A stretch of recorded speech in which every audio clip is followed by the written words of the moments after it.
Assalomu alaykum. Bizni YouTube tarmog'i orqali kuzatib turgan aziz tomoshabinlar, sizlarning talab va takliflaringizga binoan So'nggi manzil haqiqatlari nomli intervyuimizni ikkinchi qismini ham olishga qaror qildik va suhbat jarayoniga Aqidapani taklif qildik yana bir bor. Assalomu alaykum. Assalomu alaykum Yaxshi opa. keldinglarmi? Sizga juda ham ko'p savollar kelgan, siz haqingizda fikrlar kelgan. Avval shu kommentariyalarga to'xtalib o'tsak, juda ham ajoyib, yaxshi kommentariyalar kelgan siz haqingizda. Eng yosh g'assol ayol juda ham chiroyli tushuntiryaptilar. Istaralari issiq ayol ekan. Katta rahmat shu insonga alohida aytib qo'ying deb yozganlar. Alloh rozi bo'lsin hammaligidan. Shunchalik e'tibor berib, shu ko'rsatuvni ko'rib, agar bizning ko'rsatuvimizdan bir manfaatli bo'lib, insonlarga foydamiz teggan bo'lsa, men juda ham xursandman. Ba'zi bir foydasiz 10 ta ko'rsatuvdan bitta shunday ko'rsatuv afzal. Oxiratni o'ylab qolar ekan kishi. Hammamizni xotimamizni go'zal maqomda qilsin. Alloh rozi bo'lsin sizlardan deb yozishgan. Bunday kommentariyalar juda ham ko'p, minglab kommentariyalar kelgan. Ularning ichidan savollarni yig'dik. Chunki insonlarni o'zlarini qiziqtirgan savollar bilan tayyorlansa kontent menimcha maqsadga muvofiq bo'ladi. Davomiy qiling. Iltimos, bizda savollar juda ham ko'p. Bu mavzu o'lmaydigan mavzu, bizga hamisha kerak bo'lgan mavzu degan gaplar kelgan. Agar rozi bo'lsangiz, bundan keyingi kontentlarimiz kommentariyasida kelgan savollar bo'yicha ham davomiy tarzda biz davom etsak. Inshaalloh, agar manfaatli bo'lib, bizning foydamiz tegib, xalq shundan foyda bizga tegayotgan bo'lsa, men ham xursandman. Alloh rozi bo'lsin hammaligidan.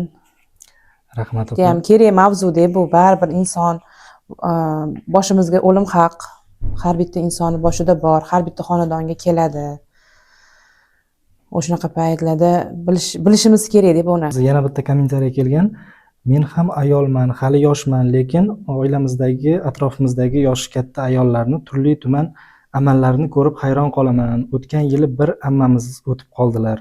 O'shanda yumshoq deb qandaydir cho'p qo'yishdi degan kommentariya kelgan. Yo'q, u shunday holatlar sizda ham bo'ladimi? Bo'ladi. Nima uchun? Har xil xonadonlarga boramiz, har xil tushuncha bo'ladi. Mevali daraxtni cho'pini olib kelishadi-da, kafanni ichiga sovorsa, ketidan qayta o'lim bo'lmasligi.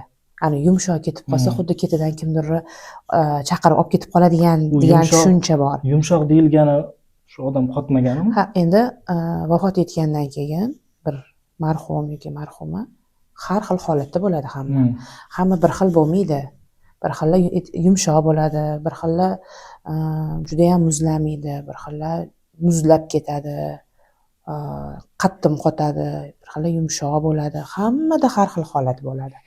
U cho'p qo'ysa, shunaqa odamlarda shunaqa tushuncha bor. Bu eskidan qolgan. Buni o'shalar eshitib kelganda, oldin o'sha ota-bobolardan qolib ketgan urf odatlar bular. O'sha yumshoq qotsa, ketidan o'lim chaqirmasligi uchun tosh cho'pdek qotib tekis bo'lib anaqa ketadimi, shu qanaqadir tushuncha, noto'g'ri tushunchalar bor-da xalqda. O'shalarni bular o'rganib olishgan. Eskilik sarqiti deydimi, nima deydi buni?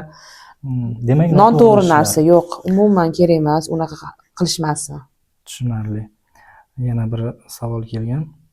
Men mayit yuvishga qarashib turaman. Ba'zida mayitda jarohatlar borligi uchun g'usul qilgandan keyin qon chiqib kafanga tegib qoladi. Bu holatda kafanni alishtirish kerakmi deb yozishibdi. Juda ham savolingiz o'rinli savol bo'lgan. Bo'ladi ko'p holatlarda. Endi g'assol yuvayotgan jarayonda biladi jarohatlari, qayerda jarohati bor, qayerda nima bo'layotganini bilib, tahorat g'usul qildirib bo'lgandan keyin perivaska deydi-ku, o'sha qon chiqayotgan joylarni paxta bilan lekoplastir bo'lmasa, bizada kafandan bichilib qolgan suruplarimiz bo'ladi, dokalarimiz bo'ladi. Shulardan perivaska qilib turib, o'sha qon chiqayotgan jarohatli joylarni yopishimiz kerak. Yopib, ahamiyatli bo'lib, mas'uliyatli bo'lsak, bunaqa jarayon bo'lmaydi inshaalloh. Bo'lgan taqdirda ham shunaqa. O'sha qon sachragan yoki qon tomgan joyini, kafanini o'zini joyini chayib tashaladi, yuvib tashaladi, bo'ldi. Boshqatdan tahorat qilish kerak, g'usul qilish kerak shart emas. Kafanlar yuboriladi. O'sha qon tekkan kafandagi qonni yuvib tashalsa bo'ldi. O'sha joyini o'zini. Tushunarli. Opa, juda ham dolzarb bo'lgan, juda ham kelgan savol. Xonadonda o'lim holati bo'lganda birinchi bo'lib nimalar qilish kerak? ko'pchilik hatto bilganlar ham o'sha paytda to'g'risi dovdirab shokka tushib qolishadi. Mana shu holatlarda nimalarga e'tibor berish kerak? Aynan nimalarni birinchi bo'lib amalga oshirish kerak bo'ladi? Aynan g'assol yetib borguncha. Jasur judayam dolzarb mavzuni olib chiqibsizlar, ko'taribsizlar. Judayam kerak bu. Haqiqatdan aytganingizdek, o'lim birdaniga keladi. Birdaniga uy egalari yoshli bo'lib qolishi mumkin, uyda kattalar bo'lmay qolishi mumkin. O'shunaqa paytlarda bilganlar ham stressga tushib qolishi mumkin, eng yaqin insonini yo'qotganda. Keyin shu mavzuni ko'rsatuvimizning oxirida qo'g'irchoqda amaliyotda ko'rsatib bersam-da, savollarni davom ettirsak, nima deysiz shunga? Xo'p bo'ladi. Ota yoki onadan qoladigan meros masalasida ham gapirib o'tsangiz, to'g'ri va noto'g'ri taraflar haqida deyishgan. Meros masalasi, merosni talashish holatlarini kuzatamiz. Masalan, ko'pchilik ba'zi ota-onalar bo'ladi, tirikligidayoq taqsimlab berib ketadi-da, lekin ba'zilarida ko'ramiz, taqsimlanmagan bo'ladi. Shu holatlar. Judayam savolingiz judayam o'rinli. Bu meros masalasini ko'pchilik tushunmaydi, ahamiyat berishmaydi. Ilmli odam masalan ilmli insonlarga bilan murojaat qilib bu narsani tushunishmaydi-da.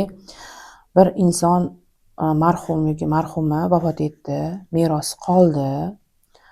Merosi farzandlari nechta bo'lsa haqdor. 3 ta bo'lsa 3 ta, 4 ta bo'lsa 4 ta farzandi haqdor bo'ladi. U meros taqsimlamaguncha onaxon yoki otaxonni mayli nimalari bo'lsa ham tarqatishligi joiz emas. Taqsimlab bo'lingandan keyin kimga nima meros tushsa, o'sha merosni ana xolasi uni sotsin, xolasi o'zi kiysin, xolasi hadya qilsin. Qaysi meros qaysi farzandga tegsa, ulush tegsa, ana u o'zi qiladi uni. Ungacha ota-onasini merosini bitta farzand hal qilishga haqqi yo'q. Masalan, kiyim-kechaklarni boshqa begonalarga berib yuborish. Yo'q, taqsimlanmaydi. Meros masalasi nozik masala-da. Buni chuqurroq ilmli odamlardan so'rab, o'zi aqli yetmasa, eshitmagan bo'lsa, yo tushunchasi bo'lmasa, murojaat qilish kerak ilmli odamlardan.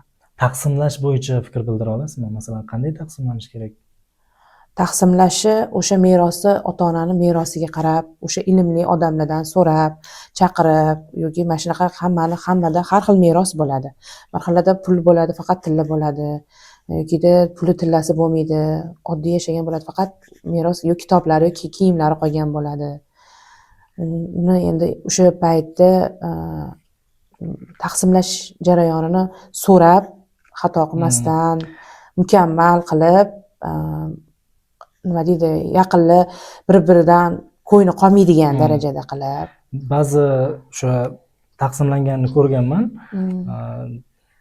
Masalan, bu narsani men olib bergandim, menga. Bunisi ham olib bergandim, bunisi ham ol degan holatlarni ko'rganman-da. Qanchalik to'g'ri deb o'ylaysiz? Shu bo'ladi ko'p holatlarda. Buni onasiga olib bergandan keyin u onasini merosi deb, baribir onasini mulki bo'ladi-yu, yoki otasini mulki bo'ladi. Ularga o'tgan bo'ladi. Bo'ldi. Tirikli paytlarida mana buni sen oluvding, mana buni navaramga yo qizimga yo unga deb bo'ladi-ku shunaqa gaplar. Vaqtida hali hayotli paytlarda bermagan bo'lsalar, u onaxon yoki otaxonni merosi bo'ladi. Uni hamma baravar o'tirib taqsimlash kerak merosni. Imkon qadar tezlikda qilish kerak. O'zi shariatda, kitoblarda keltirilgan bo'yicha qabrga kirguncha deyilgan. Endi qabrga kirguncha unaqa paytda xayolingizga olish o'zi xayolga kelmaydi. O'zi afzali shu. Lekin u xayolingizga kelmaydi. Uni hech kim o'ylamaydi. 3 kun marosimlar tugagandan keyin hamma farzandlar o'tirib, bir-biridan ko'ngli qolmay, qalbi og'rimasdan taqsimlab olish kerak. Tushunarli. O'rtaga sovuvchilik tushirmasdan. Meros narsasi shunaqa narsada janjal to'polonlarga ham ancha sabab bo'lib qoladi. Bizda yana bir savol kelgan, bu qayta-qayta keladigan savol. Ba'zi ayollar shu chiroy uchun tirnoqlarda lak, shlaklar yoki tatuajlar qilishadi. Shu holatlar qanday bo'ladi yuvish jarayonida degan savol kelgan. Avvalambor ayollardan shu iltimos qilardim. Shu narsani bilishadi baribir. Hamma ayollar biladi. Bilib turib qilishadi. Baribir bilishadi. Endi bugun o'lmayman, ertaga o'lmayman deb yursa kerak, endi o'lim haq-ku. Birpasda kelib qoladi. O'lim aytib Bilmaymiz kelmaydi. qanaqa holatda bo'lishimizni. Endi shunaqa holatlar bo'ladi baribir. Hozir yoshlarni ichida ham juda ham o'lim holatlari juda ham ko'p. Onkologik bo'lyapti. Unaqa holatlarda lak bo'lsa, atstonda o'chirib tashlaymiz biz. Borib, lekin shlak etayotgan shlakingiz juda ham murakkab tirnoq ekan, u uncha-munchaga ketmas ekan. Biz ham qiynalamiz. Shuni yaqinlardan iltimos qilardik. Bilishadi baribir. Salondan darhol odam chaqirib, yarim soat, 40 minut, 1 soat vaqt ketar ekan uni. U qiyinroq ekanda, uncha-munchaga u atston bir anaqa maxsus nimalar bilan tozalab bo'lmas ekan. O'shani uy yaqinlari mas'uliyatli bo'lib, yaqini pok holda ketishini ta'minlab bersa, biz borganimizda vaqt taqalib qolish holatlari bo'ladi-da. Bizning vaqtimiz bo'lmaydi, lekin biz u narsani qila olmaymiz. Tatuajlarga ham tega olmaymiz biz. Endi biz borib g'usul qildirib, tahorat qildiraveramiz. Vallohu alam, Alloh bilguvchi. O'sha salondan odam kelib qilib berish kerak deyapsiz. Qilib berish kerak. Hamma salondan ham menimcha kelmaydi. Osonlikcha olib kelib bo'lmaydi, chunki mayitni o'sha tatuajlarini yoki o'sha shlaklarini tozalash uchun-da. Hamma ham endi u salondagilar o'liklarga borib yurgan bo'lmaydi menimcha. Qilsa ham kerak. Endi imkon qadar ta'minlashligi kerak yaqinlari, uy egalari. Bu holatdan bizga chiroyli holatda qilib bersa, biza ham qalbimiz og'rimasdan, ishimiz chiroyli, qo'ynimiz to'liq chiqib ketamiz. U kelishmasa, endi biz u narsaga tega olmaymiz. O'sha holatda ketishadi. Biz bir nima qilib, biz u shlakni biz qila olmaymiz. Juda xalq orasida juda ko'p gaplar yuradi. Vassol ayol o'sha tatuajni g'ish bilan ishqalab o'chiribdi. Mumkin emas. Qo'lini o'sha nima bilan sindirib olibdi degan gaplarni eshitib qolamiz-da. Har xil gaplar yuradi. Bu noto'g'ri demak. Yo'q, noto'g'ri. Ozor berib bo'lmaydi. Bizni mayitga ozor berishga haqqimiz yo'q. Shu qandoq bo'lsalar, o'sha holatlarida faqat shu lak bo'lsa, atstonda tozalay olamiz. Boshqachasiga ana shu laklarni, tatuajlarni biz hech kim qila olmaydi. U g'ishlarda u noto'g'ri narsa deb bilaman men. Unaqa qilib bo'lmaydi, ozor berib bo'lmaydi. Keyin mayit vafot etgandan keyin ko'p xonadonlarda, endi buni baribir aytib o'tib ketishimiz kerak-da. Ko'p xonadonlarda darhol kimlargadir ovoz bermasdan turib tirnoqlarini olib qo'yishadi. Hozir shu narsani gapirmoqchi edim, sizga savol bermoqchi edim. O'sha tirnoqlarni olishi, masalan, ba'zi mayitlarni eshitamiz, o'sha o'zi bilibdi, o'sha tozalanib, har tomonlama poklanib, o'zi tayyor ekan degan gaplarni eshitamiz. Bo'ladi. Lekin ba'zi holatlarda shu tirnoqlari o'sib qolgan bo'lsa, o'sha shunday ketmasin degan ma'noda o'sha farzandlari tirnoqlarni olib qo'ygan holatlari yoki boshqa holatlarni ham kuzatamizda. Mana shu narsalarga ham to'xtalib o'tsak yaxshi bo'lardi. Mana o'zingiz boshlab qoldingiz. Inson vafot etgandan keyin tirnoqlar olinmaydi, teyilmaydi. Yana aytib o'tamiz, harom tuklarga teyilmaydi. Shu qandoq vafot etgan bo'lsalar, shu holatda yotishlari kerak-da, teyilmaydi. Bir xilla qilib qo'yishadi, u gunohkor bo'lib qolishadi. Teyish kerak emas, ozor berish kerak emas. Inson o'zini tiriklik paytida, hayotlik paytida pok ushlash kerak. Endi bir xilla bemor bo'ladi, koma holatlarda bo'ladi, oylab bemorlarni boqishadi, yotuvliklar bo'ladi. O'sha bemorlarni yaqinlari pok saqlashligi kerak. Tiriklik chog'ida darrov qizlar yoki qizlar bo'lmasa kelinlar yoki jigarlari ahamiyatli bo'lib, pok qilib parvarish qilsa, shunaqa holatlar yuzaga kelmaydi. O'lgandan keyin plus qilaman deb minus qilib qo'yish. Shuni ko'pchilik tushunmay qoladi-da. Ani pok ketsinlar, tirnoqlarni olib qo'yaylik deb aytishadi, lekin u noto'g'ri narsa, teyilmaydi. Teyish mumkin emas. Tushunarli. Yana bir savol kelgan. Kafanlik ayollarga ko'proq ketadi, erkaklarga kamroq ketadi deb eshitganmiz. Shunga to'xtalib o'ting, nima uchun deyishgan. Yo, kafallik ayollarga ko'proq ketadi, erkaklarga ko'proq ketadi degan tushuncha bor. Lekin erkaklarda ba'zi bir nima kafalliklar kamroq bichiladi. Ayollarda ro'mollar bichiladi, siyna bandlar bichiladi. Shuni hisobiga bichilayotgan jarayonida, kafallik bichilayotgan jarayonida ko'proq bichiladi. Narsalar ko'p, ayol kishida o'ramlari ko'proq bo'ladi, erkaklarda kamroq bo'ladi. Ayollarda bu yoqda tashqarida arkasi deydimi, tovutni ustiga yopiladiganda malla yopiladida, bosh taraflariga paranji, oyoq taraflariga mirsa yopiladi. Erkaklarda surib 5,5 metrmi 6 metr surib yopiladi tovutni atrofiga, chetiga. Shu narsaga to'xtalib o'tib ketaylik. Men shu Toshkentda ko'rganman, mana siz aytayotgan narsani surib bilan tobutni atrofini o'ralish holatlarini, masalan bizda vodiyda, Farg'onada tobutni o'zini usti bo'ladi-da, yopilib turgan yog'ochdan shunaqa joy bo'ladi. Uni ustiga materiallar yoki siz aytayotgan narsalar tashlanishi mumkin, lekin oq surib bilan o'ralmaydi. Bizda endi ahamiyat bergan bo'lsangiz, o'sha ayol ko'chalarda ko'rsangiz, voy ayol kishi o'tibdi, ayol kishining janozasi ekan, erkak kishi shundan ajratiladida, shundan farqlansa bo'ladi. Ana o'sha holatlarda ayollarda kafan bichilayotganda ko'proq ketsa, erkaklarda kamroq ketsa, erkaklarga baribir tovutning atrofiga o'sha 5,5 metr 6 metr bu yoqdan kafallikdan tashqari u yoqqa ketadi-da.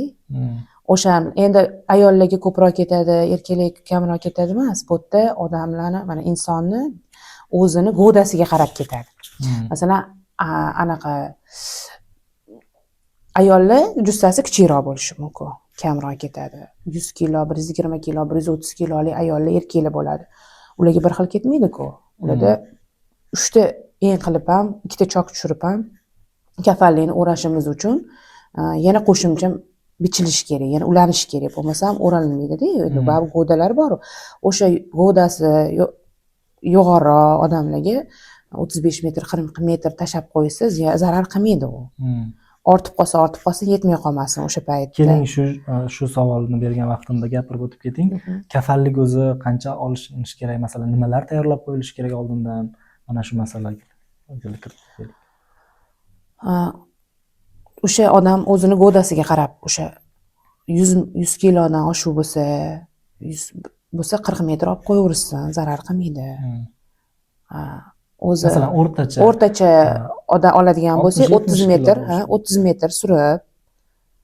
metr surib olishsin. Vafli chochuv deydi. Qabrga olib kirishga belvo qilinadi-da. Xohlasa olsin. Ko'pchilik olib qo'yishadi. U bo'lmasa, bu yoqdan o'zimiz kafallikda bichib olamiz belvoni.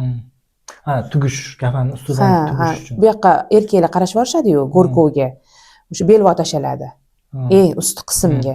Bir xilla surib yetmay qolmasin, ham baqatroq bo'lsin deb, ana vafli chochuvdan 5 metr olib qo'yishadi. Keyin ayollarda paxta ozgina ko'proq ketadi, erkaklarga qaraganda. 250 grammdan 3 ta paxta olib qo'ysa, paxta nima uchun? Paxta yastoq qilinadi paxtaga, paxta bilan yuviladi.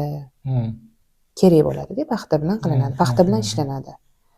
O'sha 250 grammlik paxtadan 3 ta olib qo'ysa, ortib ham qolishi mumkin. Hamma insonni vafot etgandan keyin jarayon har xil bo'ladi, bir xil bo'lmaydi. Masalan, seroz pechinlar bo'ladi, ularda og'zidan, chunki jigar yorilib ketgan bo'ladi-da, ularda qiyinroq bo'ladi ozgina. O'shaqa paytlarda bir xil holatlarda paxtalar ko'p ishlatib qo'yamiz. Yetmay qolgandan ko'ra, bu yoqda ortib qolgani afzal-da. Shu mushkamba, rayhon, uni qurug'ini olib qo'ysa bo'ladi. Nini iplar olib qo'ysin. O'sha paytda uyda bo'lsa ham bo'ladi. Endi qidirib yurmasligi uchun shunaqa narsalarni saromjonlab qo'ysa, hali aytganingizdek birdaniga o'lim kelganda, hali uyingizda turgan narsani ham topa olmay qolasiz-da. Bir joyga jamlab qo'yib, o'limni bo'yniga olib, o'sha sandig'ini bir chekkasida yotsa, ana savob ham bo'ladi-da. Bir xil xonadonlarga borsak, bir tavarruk onaxonlarga borsak, havasim keladi. Voy, bir 20 yil bo'ldi, 18 yil bo'ldi, buni o'zlarini pensiyalarga olib qo'yganlar deyishadi-da. Yana qo'shimcha bu baribir rangi ozgina sarg'ayibdi deb yana yangisini olib kelib qo'yishadi. Biza o'sha onaxonni o'zlari oldin olib qo'ygan, o'sha necha yillab olib qo'yganlardan bichishga harakat qilamiz. O'zlari bo'ynilariga Chunki olib, o'zlari uchun atab ha, olgan. atab olganlar. Endi bu yoqda mabodo bo'lmay qoladi deb qolsa, shoshib qolmaylik deb yana qo'shimcha yengilaridan olib kelib qo'yishadi. Yetmay qolsa ishlatamiz, bo'lmasam onaxon o'zlari olib qo'ygan rangi ozgina sarg'aysa ham o'ta najosat tegmagan-ku. Turib oq narsa turib o'zi sarg'ayadi-da. Pok-ku, toza narsa, yangi narsa. Imkon qadar o'sha o'zlarinikidan ishlatishga harakat qilamiz-da. Shu kafanlik umuman shu kerak bo'ladigan narsalarni tayyorlamaganlar ham bo'ladimi? Tayyorlamaganlar ko'p bo'ladi. Borganingizda Ha, ko'p bo'ladi. Endi biz borgunimizcha baribir qo'ni-qo'shnidan, qarindoshdan, hozir mana bozorlarimizni baraka topsin, ancha tushuncha bo'lib, kechasi ham ishlashyapti. komplekt Komplekt qilib berishadi, baraka topsin, nima ketadi, darrov bitta salofanga mana bo'ladi deb ketadi deb hammasini Alloh rozi bo'lsin, ancha tushuncha bo'lib qoldi. Birpasda erkaklar o'zi yetkazib olib kelishyapti. Endi bir xillada xuddi ani kafanlik olib qo'ysa, bugun erta o'lib qoladigandek, ha. Hayajon bosadimi, qo'rquv bormi? Lekin har bitta xonadonda bitta o'limliga olib qo'yilgan turish kerak. Mayli uni kimgadir qo'shningizga bersangiz ham, yana ketidan yengillab qo'ysangiz ham, savob-ku bu. Og'ir paytida yordamingiz ham bo'ladi-da. Keyin yana bir savol kelgan. Janoza tugagandan keyin mayit olib ketiladi. Shunda unga yaqin ayollar tobutning orqasidan yugurib chiqib xayrlashib olish kerakmi? Ko'p ayollarda kuzatamiz, eshitganman, ba'zi viloyatlarda tobutning orqasidan yugurib chiqqan ayollar, mana shu holat qanchalik to'g'ri? Juda ham ko'p bo'ladi. Mumkin emas-da shu. Qarang, tumonat erkak janozaga qatnashaman deb yaqinlariga kelishadi-da, janozaga ishtirok etaman deb. Ayollar baribir og'ir bosuv bo'lishi kerak. To'g'ri, tushunamiz, juda ham yaqin, o'zligini juda ham yaqin insonini yo'qotgan bo'ladi. Lekin ichimizda istig'for etib, o'lim haq. Shu insonni, shu marhumma yoki marhumni vaqt soati nasibasi uzilgan. Bir kun bo'ladi-ku shu holat. Hammamiz ham ketamiz. Hammamizni boshimizda bor bu. O'shani tushungan holatda juda ham qattiq shovqin solmasdan, ko'chagacha yig'lab chiqmasdan yig'lanadi. Baribir odam o'zingizni yaqiningiz, yuringizni ketyapti, lekin ichkarida ayollarga, tashqarida erkaklarga shuni shovqinini eshitib, baqir-chaqir qilmasdan pinhona. Chunki baribir yig'lamay ilojingiz yo'q. Lekin me'yor bo'lishi kerak hamma narsada. Juda ham tashqaridan qaraganda xunuk ko'rinadi ayollarda. Erkaklargacha tashqarigacha eshitilib, ketidan yugurib, erkaklar bechara uni janozaga ketib shoshayotgan paytda eshiklarni yopib, tashqariga chiqqanda yuziga suvlar sepilib, har xil holatlar bo'ladi. Bu xunuk holat deb bilamiz. Ayollar o'zligini ozgina bosib olsa, istig'for etsa yaxshi bo'lardi. Juda ham to'g'ri savol berdingiz-da, shu yerda juda ham ko'p bo'ladi-da. Non-to'g'ri-da bu. Ayniqsa ayollarda juda ko'p bo'ladi. Xuddichi o'zim ham kuzatganman. Nima desa bo'ladi? Tomosha qo'yayotganga o'xshashadi. Xunuk ko'rinadi-da. Olib chiqqani bu narsalarni. Xunuk ko'rinadi. Ko'p ayollar tomoshaga keladi. Keyin shu narsani eshitganmanki, ayollarning o'zidan eshitganman.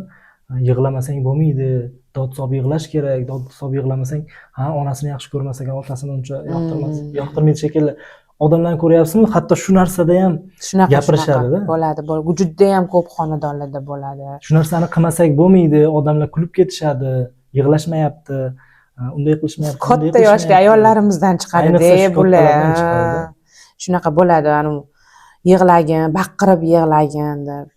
Shart emas baqirib yig'lash. To'g'ri, odam har qanaqa holat bo'ladi, lekin o'zimizni qo'lga olishimiz kerak ayollar. Erkaklarning oldida o'zimizni ko'rsatib, xunuk holat. Bundoq qaraganingizda tashqaridan qaraganingizda juda ham xunuk holat ko'rinadi.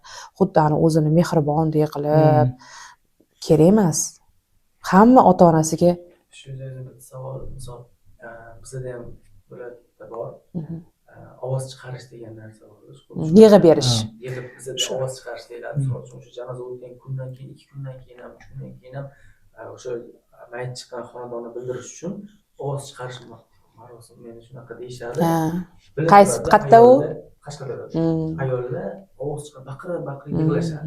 Yaqinlari. Yaqinlari. Iloji bo'lsa she'ri bor yodlab olishadi. Yo'q, rostdan. 40 kungacha hatto erkaklar ham mana shunaqa aylanishib, yo'qsa kunga ham mana shunaqa so'zlari bor, o'zini so'zlari aylanishadi. Shunaqa to'g'rimi? Yo'q, umuman yo'q ular. O'lim boshiga tushdimi o'sha xonadonga. Tezlikda o'zini qo'lga olish kerak. Chunki baribir har qanaqa holatda ham uy egalariga og'irlik tushadi. Tashqaridan kelgan odam sizni nimangiz qayerda turibdi, nima qilish kerak, qaysi xonaga olib kirish kerak, qaysi xonada yuvish kerak, bilmaysiz u. Uy egalari o'zini tezlikda qo'lga olish kerak. Bu birinchi marta bo'lmayapti-yu, hamma yoqda ko'rib yuramiz-ku. Tezlikda olib, baribir hamma uy egasiga ana uni topib ber, buni etdingmi, unga telefon qildingmi? Har doim ayollar o'zini qo'lga olish kerak. Bu holat noto'g'ri holat, unaqa yig'ib berish. Oldin hali aytganingizdek, bizning ham yoshligimizda ayollar ana she'rga o'xshab yodlab olib, bir pasda yig'ib berish kerak edi. Farzandlar ayniqsa. Bu ayollarni yig'lashi 40 kungacha davom etadi-da. Masalan, shu Avazoxon aytgandek, ayollar kelyapti, turinglar, boshlaylik degan holatlar rostdan ham hayotdan olinganda u gaplar. Shunaqa. Yo'q, u narsalar umuman yo'q. Mana alhamdulillah shunchalik tushunchalar bo'lyapti-yu. Oldin 7, 20, 40 lar bo'lardi. Qovun pishdi, uzum pishdi, ana shirqovoqni moshqor 52 lar. Payshanbaliklar. Paysha qor yog'sa, birinchi qor yoqqanda ishga boradigan ayollar bormasdi. Ishga bo'ldi, demak bugun qani qayinbo'ynilarim kelishadi, bugun uyimizdan mehmon bosadi deb darrov somsamidi, oshmidi damlab, holvetarli qilib, qatlamalar qilib poylab o'tirishardi. Alhamdulillah shunchalik mana tushuncha bo'lib, shu narsalarimiz ancha qisqarib ketdi. Shuni bidatligini bilib, tushunib, ancha yengillashyapti mana. Alhamdulillah sekin-sekin yengilliklar ko'p. Hozir somsa osh deganingizda esimga tushib ketdi. 3 kungacha ovqat qilinmasligi kerak u xonadonda degan gap bor-da, bunga qanday qaraysiz? Ovqat qilinmaslik deganda Shu oshigacha. ha, endi yaqinlar mana uy egalari eng og'ir kunni o'tkazishadi-da, vaziyat og'ir bo'ladi. Eng yaqin insonini. Bu yerda o'sha tahlil o'qiladi, Qur'onlar o'qiladi, 3 kun tilovat qilinadi o'sha maraka bo'lgan joyda. Keldi ketdi bo'ladi. Kelgan odamlar bitta baribir hammani har xil odami ko'plar bor. Qozon osmasin, shu 3 kun tilovatda toliqib qolmasin degan maqsadda yaqinlar taom olib kelishadi. Ibodat, Qur'on tilovatlar qilishadi. Charchab qolgandan keyin kuch kerak-ku baribir. 2-3 odam bo'lib ichkariga kirib, taomlanib, yana ibodatini, o'sha tahlil, Qur'onlarini o'qib davom ettirsin, osh-ovqatga dunyoviy narsalarga berilib ketib qolmasin degan ma'noda yaqinlari yordam sifatida olib kelinadi. U o'sha xonadonda qozon osish kerak yoki bir xillarni eshitamiz, tuxumlar. 40 kun o'sha mayit chiqqan uyda tuxum yeb bo'lmas ekan. Chaqiladigan narsalardan yeb bo'lmaydi. Xamir ovqat qilib bo'lmas ekan, televizor ko'rib bo'lmas ekan. Zvachka chaynab bo'lmaydi, semichka chaqib bo'lmaydi. Shunaqa narsalar ko'p, juda ham ko'p. Unaqaga ana qilaman siz, ayniqsa bizda boramizda-ku, har xil xonadonlarga borganimizda endi shunaqa mavzularni ko'tarishadi, hali aytganingizdek, yosh kattalardan chiqadi. Yoshlar ancha tushunishyapti. O'zi nimaga shunaqa qilayotganini o'zi bilmaydi yoshlar. Kattalardan buyruq bo'ladi. Keyin bir xil xonadonlarga borsak, darrov televizorlarni ustini yopib tashashadi. Servantlarni, oynalarni yopib tashashadi. U kerak emas narsa, yo'q narsa, yo'q narsa.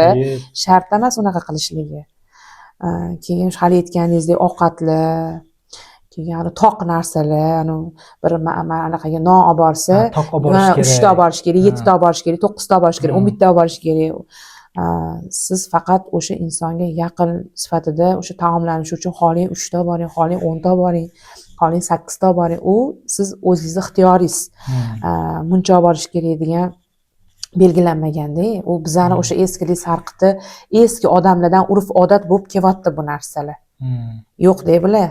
Yana bitta anaqa bor bizda, Qashqadaryo tomonda, ayollarda oq o'rash degan narsa bor. Qarindoshlari oq deganda oq ro'mol, ko'k kiyim, mana shunaqa. Toshkentda qora kiyim deyishadi. Bizda hali ham bor oq o'rash. Misol uchun kelini bo'ladi, qizi bo'ladi, xotini bo'ladi. Qancha 40 kungacha oq ro'mol o'rab yurishadi. Sizlarda endi azadorlik belgisi oq. Azadorlik belgisi. Bizda ham. Misol yoshi katta keksa kishi. Katta ro'mollar tashab olishadi. Ro'mol tashishadi. Misol qari. Ayollar bel boylaydimi? Yo'q, bel boylashmaydi. bir xil anaqa urf odatlar borda, nimada ayollargacha ham to'n kiyib olishadi. Ayollarni to'ni bor-ku. O'shanaqa kiyib bellarni boylab olishadi, ro'mollar tashlab O'sha olishadi. chiqarguncha bo'lgan vaqtda o'sha bellarni bog'laganini men ko'rganman ayollarni. Har xil materiallari bilan bog'lab olishib, haqiqiy tomosha o'shanda bo'ladi. Endi bu ilmsizlikdan, tushuncha yo'qligidan-da, bu hammasi ilmsizlikdan. Shu narsalarga mana eshitib yurishmaydi, qiziqishmaydi-da. To'ylarga qiziqishadi-ku. Qizimni uzatmoqchiman, o'g'limni uylantirmoqchiman deb qiziqishadi-ku. Lekin bu narsaga kelganda bo'yniga olishmaydimi, yo qo'rqishadimi, yo ahamiyat berishmaydimi? Shu ko'p narsalarda tushunmasdan qilib qo'yiladi. Lekin mana shu narsani qilish kerak desa, nimaga shuni qilyapman deb savol berishmaydi. Demak, shunaqa qilish kerak emas ekan. Bo'ldi. Shuni qilish kerak ekan desa, shuni qilib urishadi. Lekin o'sha negizi, shuni nimaga shunaqa qilish kerak emas, yo nimaga shunaqa qilish kerak deb savol berishmaydi-da. Qilish kerakmi, qilish kerak. Ha, o'sha buyruq bor. Demak, kattalar aytyapti. Demak, bizning urf odatimizda bor. Shuni qilish kerak. Shunaqa odamlarda tushuncha bo'lib qolganda. Masalan, farzandlar chet elda bo'lishi mumkin. Ularni kutish maqsadida shu bir kunlab kerak bo'lsa, 2 kunlab kutishgan holatlarni kuzatamiz. Mutlaqo noto'g'ri narsa, mutlaqo noto'g'ri narsa. Ular kelgani bilan nima? U 2 minut, 3 minut ko'radi. Bo'ldi, keragi yo'q. U safarda odam siz bilet olib kelguncha bu mayitni ozor berish bu. Hali aytganingizdek, yaqinni tezlashtirish kerak. Juda ham imkon qadar hamma imkon qadar shu tezlashtirish kerak. Qabrga olib borib, tezroq janoza o'qib, dafn qilishga shoshishimiz kerak-da. Tushunarli. Otam vafot etganlarida mayitni oldida ancha o'tirib qoldim. Qo'llaridan ushlab kechirim so'radim. Shundan keyin kasaldan boshim chiqmay qoldi. Onkologik kasal yoki operatsiyalar bo'ldim. Mayit yuvuvchiga o'qitish kerak, yuk tushgan deyishdi. G'assolga o'qitish bor narsami deyishdi. Yo'q, unaqa narsalar yo'q. Masalan, qo'rqib qolish holatlari bo'ladi. Cho'chish holati bo'ladi. Chunki cho'chish hamma har xilda. Cho'chish holatlar ko'p bo'ladi. Bir xil onasini yoki yaqinlarini qabrga olib kiradi-da. O'shanaqa holatda ham ko'p cho'chib qolishadigan holatlar bo'ladi. Uni ko'p eshitamiz. Endi uning uchun aynan mayit g'assolga borib o'qitish kerak degan joyi avvalambor inson o'ziga dam urish kerak. O'zi o'qolmasa, domlalar bor. Murojaat qilib turib, o'qitish zarurat bo'lsa o'qitish kerak. Dam soldirish kerak. G'assol o'qishi shart. Yo'q, g'assol o'qish kerak degan joyi yo'q. U endi onkologik kasal bo'lgan bo'lsalar, u o'zi boshlanib turgan bo'lgan. Bu ular o'sha paytda stress bo'lib qolgan bo'lsalar ham, keyin ma'lum bo'lganda bular o'sha narsaga nima deydi, sabab bo'lib qolgan bo'lishi mumkin-da. Masalan, Aqida opa, siz bilan o'zaro suhbatimizda gaplashdik shu narsani. Ko'p xonadonlarga borganimda mayitni oyog'ini qiblaga qaratib uzatib qo'yishadi. Ko'p guvohi bo'laman dedingizda. Shu nima uchun bunday qilishadi? O'zlaridan qiziqib so'raysizmi? O'zi noto'g'ri, to'g'rimi? Juda ham noto'g'ri narsa. Inson tiriklik paytida ham, vafot etgandan keyin ham oyog'ini qiblaga qilish to'g'ri emas. Ko'pchilik bilarida o'zi tiriklik chog'ida ham qiblaga oyog'ingni uzatma degan narsa bo'ladi, lekin nimaga vafot etgandan keyin? Bu ham keyin? xuddi o'sha aytganingizdek hozirgi savollaringizdan bittasi, bu ham o'sha eski. Javobi yo'q. Bu o'zi o'sha qilayotgan odamlarni o'zi ham bilmaydi nimaga qilayotgan. Bu ham o'sha mashina qilish kerak degan shu narsani qilishgan. Oyoqlarini qiblaga qaratib bo'lmaydi. Uyi holatiga qaraladi. 10 yilki qiblada bo'lish kerak. 10 yilki qiblada bo'lish kerak. Xonadoni masalan ko'p qavatli uylarda, kichkina xonadonlarda turadiganlar agar 10 yilki qiblaga yotqizganda sig'masligi mumkin, to'g'ri kelmasligi mumkin yoki mayitni yotqizib qo'ygandan keyin naryo tarafga o'tishga joy qolmasligi mumkin. Unda boshlarini qiblaga qaratib qo'yish kerak. Oyoqlarini qiblaga qaratilmaydi. Juda ham ko'p kuzatiladi bu narsa. Qorinlariga tuz qo'yib qo'yishlar, Qur'on kitoblar qo'yib qo'yishlar. Qorin ishib ketadi deb o'ylashadi. Vafot etgandan keyin qulog'idan, burnidan, og'zidan havo kirsa, qorin ishib ketadi deb o'ylashadi-da. Tuzlarni qo'yib qo'yishadi-da. Bu umuman noto'g'ri. Unaqa qilishmasin. Iltimos so'raymiz. Kerak emas narsalar bular. Yo'q, bular qilishmasin bunaqa narsalarni. O'sha jon chiqqandan keyin o'sha g'assol kelguncha ham Qur'on tilovat qilib o'tirishlari tepalarida yoki Qur'on kitobni o'sha o'zingiz aytyapsiz qorniga qo'yib qo'yishi. Shu narsalarga nima qilib keting, mana Qur'on tilovat qilib o'tirish. O'zi joizmi? Ha, mana mayitni yuvmasdan oldin tepalarida Qur'on o'qib bo'lmaydi. o'sha xonada oldilarida. Lekin boshqa xonada, koridorda yoki boshqa xonada shunaqa xonadonlarga boramiz, judayam ilmliga kuchli, ana birpasda hamma narsani eshitib, birpasda Qur'on o'qib, xatmni boshlashadi-da, havosingiz keladi. Lekin boshqa xonada tahlil o'qib o'tirishsa bo'ladi. Nimaga marhumga yoki marhumga juda ham savobi katta. Dunyoviy gaplarga berilib, hamma g'iybat qilib o'tirgandan ko'ra tahlil o'qib o'tirish kerak. Shuni ham boshqa xonada. Yo'q, tahlil tepalarda tahlil o'qisa bo'ladi. O'sha Qur'on o'qib bo'lmaydi. Hali poklanmaganlarda. o'sha mayitni yolg'izlatib qo'yish kerak emas deb o'sha farzandlari, yaqinlari kirib o'tirib olishadi-da. O'sha O'tirish tahlil kerakmi? o'qib, endi tahlil o'qib savobi boradi-da. Hozir tashqariga chiqsangiz, hamma nima qiladi u yerda? Bekorchilik. Bekorchilikdan keyin dunyoviy gaplar ko'payib ketadi. Hamma har xil gaplar bilan. 3 kun mayitga o'sha janoza nima deydi? Marosim deyiladi-yu. 3 kundan keyin bo'ldi, marosim tugaydi, aza tugaydi. Aza 3 kunda, hali aytganingizdek 40 kundan keyin unaqa qilishlar yo'q. Bo'ldi. Aza 3 kun, o'sha aza 3 kun azani ichida yaqinlari imkon qadar savob bo'ladigan, savobi boradigan amallar qilishimiz kerak. Dunyoviy ishlarga berilib ketib qolishimiz kerak emas-da. Tushunarli. Mayitni yuvishda necha kishi ishtirok etishi kerak? 3 yoki 5 kishi bo'lishi kerak, toq bo'lishi shart, juft bo'lmasligi kerak. Bir kishi biron surani o'qib turishi kerak deb eshitganman, bu to'g'rimi? Deyilyapti. Toq odam kirib yuvishi. Unaqa gaplar yo'q. Boyaga aytganimdek, biz g'assol mana boramiz, borganimizda hammani govdasi, jussasi har xil bo'ladi. Bir xilla ozg'in bo'ladi. Bir xilla haligi aytganingizdek 100 kilo, 120 kilo, 130 kilo bo'ladi. Biz ayol kishimiz. Siz 2 ta odam kiring, 3 ta odam kiring deya olmaymiz. Unaqa odam sal ko'proq 5 tacha odam so'raymiz. Ozg'inroq bo'lsalar 2 kishi ham yetadi. Eng yaqinlari kirish kerak, farzandlar kirish kerak. Farzandlar qizlar bo'lmasa, jigarlar kirish kerak. U yerda sir saqlaydigan, sirini olib chiqmaydigan, mayitni sirini tashqariga olib chiqmaydigan eng yaqin insonlar. Masalan, shunaqa tabarruk onaxonlarga boramiz. Shunaqa 8 talab kiraylu, biza ham ko'raylu deyishadi. Navaralar ko'payib ketishadi. Endi ko'p ham bo'lmaydi. Ana bizani ham chaqirib tashlashadi-da ichkarida. 3 ta, 4 ta qilib olib kirib, lekin muncha 5 ta kirsin, 3 ta kirsin, tog' kirsin, jum kirsin degan joy keltirilmagan. Odamlarni o'zlari chiqarib oladigan. Biz o'sha holatga qarab kiram, o'sha anaqalari, go'dalar og'ir bo'ladi-da, veslar og'ir bo'ladi-da. Ularni kafallashimiz kerak, yonboshlatib poklashimiz kerak. O'sha holatlarda ko'proq odam so'raymiz. Ozg'inroq bo'lsalar 2 ta, 3 ta yetadi. Shu bolaligimdan eshitib katta bo'lganman. Tikkanda o'sha kafanni bitish deyiladimi? Ipni tugmasdan tikish kerak. Yo'q, degan gaplar. eskili narsa. Nima qilib beradi? Masalan, nima qilib beradi? O'sha tugunni tugdingiz ham deylu. Masalan, 60 yoshga chiqdingiz, vafot etdingiz. Siz o'sha tugun nima qilib beradi? Nima taqdiringizni nimasini hal qilib beradi? Bir savob gunohingizga nima daxl, aloqador joyi bor? Kafani tikib berish kerak. Maqsad shu. Xolisa tugsin, xohlamasa tugmasin. Bizga chiroyli qilib, tezlikda tikib bersin. Maqsad tikib berish. U ham o'sha kimdir chiqargan o'sha eski paytda shunaqa qilish kerak emas deb bir ikkita joylarga borib so'rasak, so'rayman-da, endi qiziqib nimaga shunaqa deysizlar, hech qiziqqanmisizlar o'zingizlarga desam, anaqa so'roq javoblari og'ir bo'lar ekan, tugun tushib qolsa, aytaman, insonni 60 yil qilgan amalini bitta tugun hal qilib bersa endi bunday o'ylab qo'ysam, lekin to'g'ri deyishadi-da. Va kattalar aytgandan keyin bo'ldi, tugish kerak emasmi? Tugishgan. Kattalar kelib, "Hay, uchini tugmagin" deb yoshlarga anaqa zamechание berib ketishadi-da. Anaqa qilmagin, bunaqa qilmagin deb. Keyin mendan sekin so'rashadi, men aytaman, muhimi menga kafallikni tezlashtirib tikib berishinglar. Bo'ldi.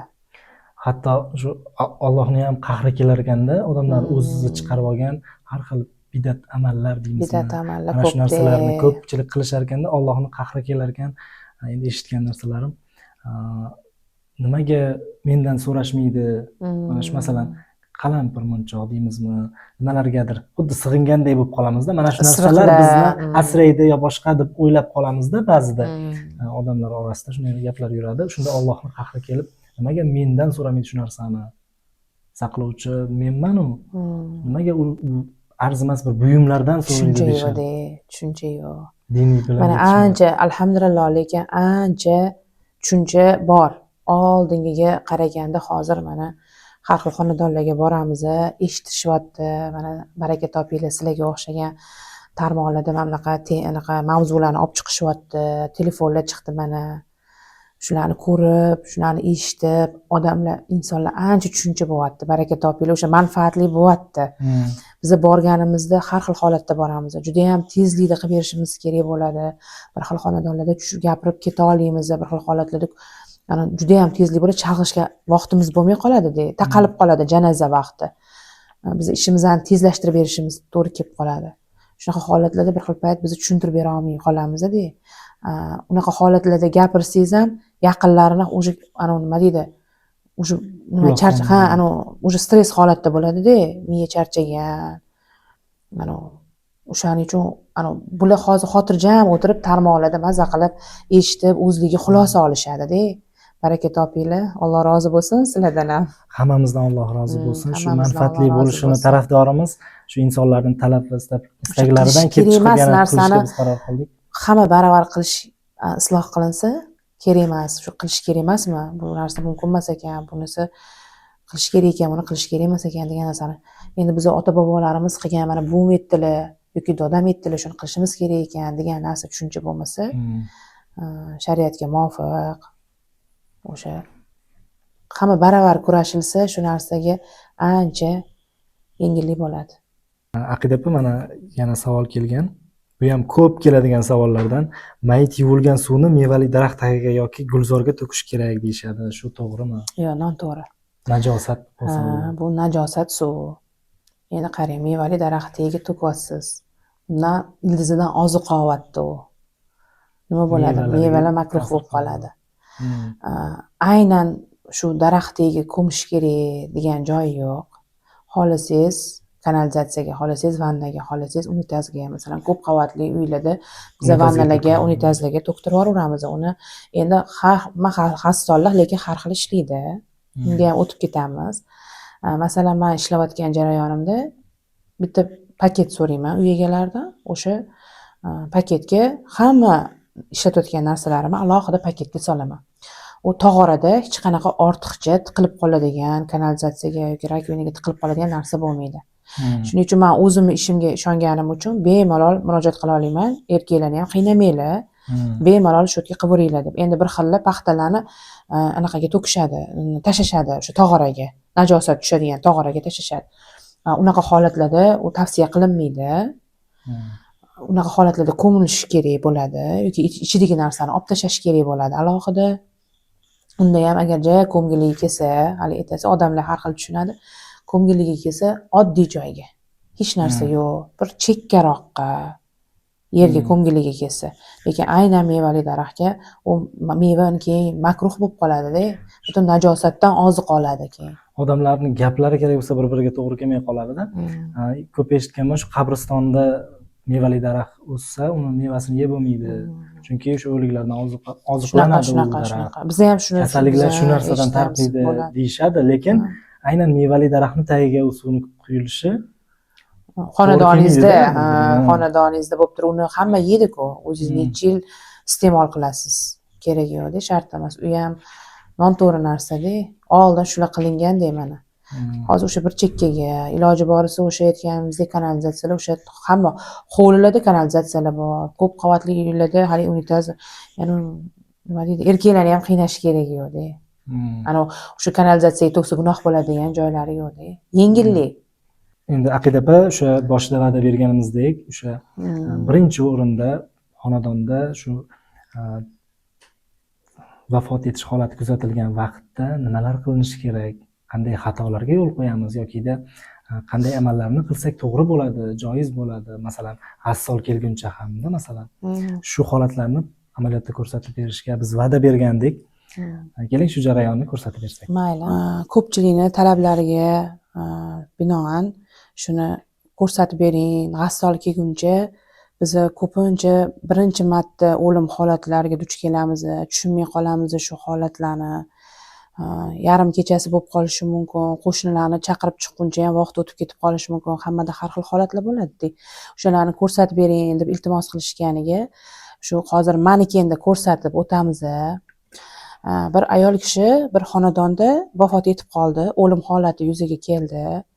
Yaqinlari birinchi bo'lib o'zini qo'lga olish kerak. Chunki baribir eng og'ir vaziyatlar, anaqa nagruzkalar hammasi ayollarga tushadi, uyda egalariga tushadi. O'sha holatda o'zini qo'lga olib, birinchi bo'lib kalavatda o'tib qoladilarmi, yerda o'tib qoladilarmi, 10 yelkalarini qiblaga to'g'irlab turib, bir xonaga, yerga joy solinadi, ko'rpacha solib qo'yiladi. Keyin yostiq qo'yiladi. Yostiq qo'yganimizdan keyin yostiqni bir xil xonadonlarda ikkitalab yostiq qo'yib qo'yishadi-da. Ikkita yostiq qo'yganda boshi govdasi tepaga ko'tarilib ketib, shunaqa qotib qolishadi. Sartaxtaga olib yuvish jarayonida bosh ozgina ko'tarilib, qiyin holatlar bo'lib qoladi. Shuning uchun yostiqni sal pastroq qo'yamiz. Birinchi bo'lib engaklarni boylaymiz mana. Engaklarni boylab qo'yish kerak bo'ladi. Yoshi katta, qari, yoshi ulug' onaxonlarni etligi ozgina nozukroq bo'ladi. Ularda engaklari sal tushib qoladi. Biz yechganimizda sal bo'shroq boylab qo'yishadi. Shuni sal ozgina, juda ham emas, ozgina qattimroq boylab olishsa, og'zilari ochilib qolmaydi biz yechganimizda. Keyingi holatda tizzalarini boylashadi. Tizzalarini birlashtirib boylab qo'yishadi. Oyoqlaridagi barmoqlarini ikkalasini bir-biriga juplashtirib, barmoqlarini ham boylab qo'yishadi. Keyin xatoliklar ketadi. Ko'p holatlarda qo'l yonga xuddi shunaqa holatda tushish kerak.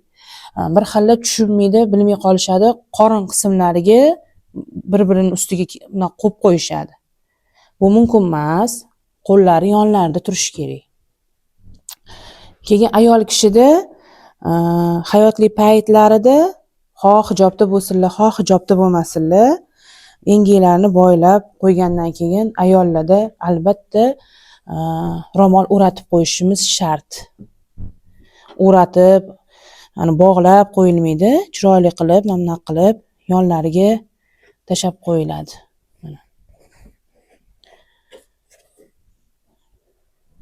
Ustilariga podedalnikni yopib, keyin yana bitta ro'mol tashab qo'yiladi yuzlariga. Yozlarda vafot etganlar bo'lsa, yonlariga xushbo'y qilib, chiroyli qilib rayhonlar qo'yib qo'ysa, yanada yaxshiroq bo'ladi. Xushbo'ylanib turishadi, xushbo'y hidlar kelib turadi. Boshida birdaniga odam bilgan narsasi ham esdan chiqib qoladi. G'assol kelguncha shu holatlarni qilib qo'yiladi. Keyin tahlil o'qib o'tirishsa bo'ladi. Qorin qismlariga tuzla qo'yishmasin. Qur'on kitoblar qo'yib qo'yishadi. Bunaqa narsalar mumkin emas. Shu holatda afzal bo'ladi, shu holatda qilinadi. Ortiqcha narsa kerak emas. Mana azizlar, ko'rib turganingizdek, sizlardan tushgan takliflar, savollar bo'yicha intervyuni qilishga harakat qildik. Hatto amaliyotda ko'rsatib berishga harakat qildik. Aqida opamning yordamlari bilan sizga alohida rahmat opa. Yana qo'shimcha savollar bo'ladigan bo'lsa, albatta kommentariyada yozib ketishadi. Yana bizning loyihamiz davom etadi. Tushunmagan savollariga agar savollar yozishsa, ularni ham albatta xalqimizga tushunarli qilib yetkazib berishga birgalikda harakat qilamiz. Inshaalloh. Xayrli sog' bo'lsin, salomat bo'linglar. Sizga ham rahmat opa. Sog' bo'ling, salomat bo'ling. Kommentariyada izohlarni yozib ketishni unutmang.